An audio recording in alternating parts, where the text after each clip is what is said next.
మనం అంతకుముందు ఒక వీడియో చేసాం గుర్తుందా? అదేంది మనకి ఐసీసీ T20 ర్యాంకింగ్స్ని ఆల్రెడీ ఐసీసీ రిలీజ్ చేసింది బ్యాట్స్మెన్స్ది.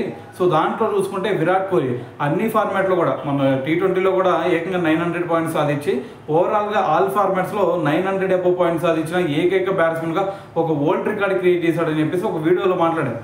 అయితే ఇప్పుడు ఈ అప్డేట్ వచ్చిన తర్వాత ఇంకో రికార్డును కూడా బ్రేక్ చేశాడు అనమాట విరాట్ కోహ్లీ. ఆ రికార్డ్ ఏంటంటే మనకి ఐసీసీ T20 బ్యాట్స్మెన్ ర్యాంకింగ్స్లో అత్యధిక కాలం మరి నెంబర్ 1 పొజిషన్గా ఉన్న బ్యాట్స్మెన్ ఎవరైనా ఉన్నారంటే అంతకుముందు బాబర్ అజమ్ ఉండేవాడు. బాబర్ అజమ్ ఏకంగా 1057 డేస్ నెంబర్ 1 పొజిషన్లో ఉన్నాడు. సో ఇప్పుడు విరాట్ కోహ్లీ ఈ అప్డేట్ వచ్చిన తర్వాత బాబర్ అజమ్ రికార్డ్ని బ్రేక్ చేసి ఏకంగా 1202 డేస్ నెంబర్ 1 పొజిషన్లో ఉన్న బ్యాట్స్మెన్కి అయితే మరి బాబర్ అజమ్ రికార్డ్ని బ్రేక్ చేసి పక్కన పెట్టేశాడు.